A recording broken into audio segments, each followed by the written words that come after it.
Day in my life as a garampang na nakatira sa UAE kasama ng Jusawa kong afam. For today's video, mga manang-manong. So for today's video guys, nagaya itong katrabaho ng aking Jusawa. Ito, di ba nag-aantay na siya sa amin sa labas.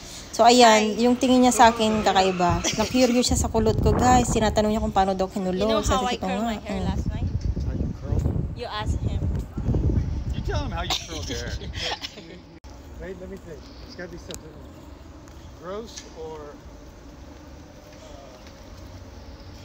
What the fun?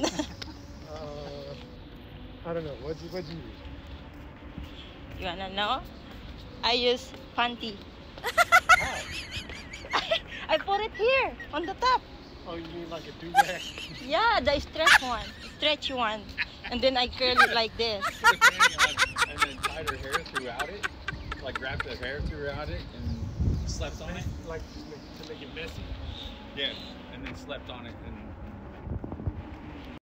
So ayan nga guys, ayan, bale dito lang kami sa may hotel sa tinitirhan namin kakain. Pero hindi dun sa mismong tinitirhan namin. Kumbaga dito kasi sa tinitirhan namin guys is Yas Plaza Hotel. So bale may 6 na hotel. So dito kami sa may bandang Park-In.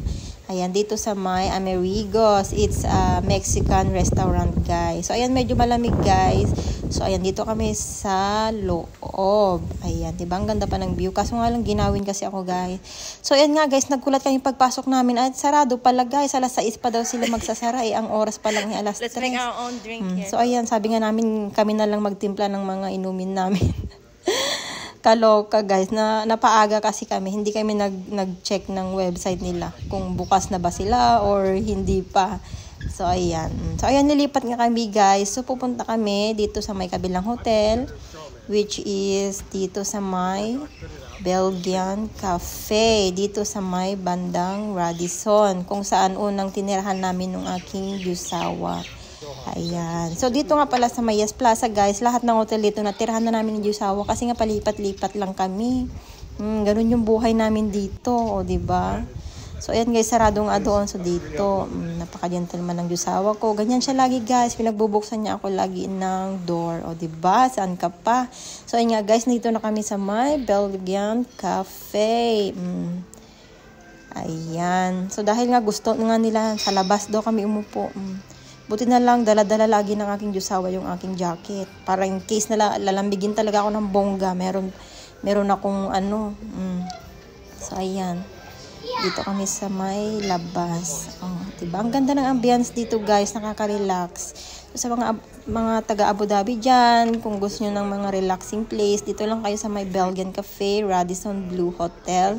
Dito sa may Yas Island. O, diba?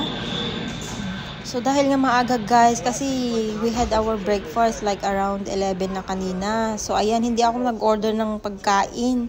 Kasi mamaya, dinner na. So, ayan, yun na lang yung brunch tsaka dinner ko mamaya sa bahay na lang.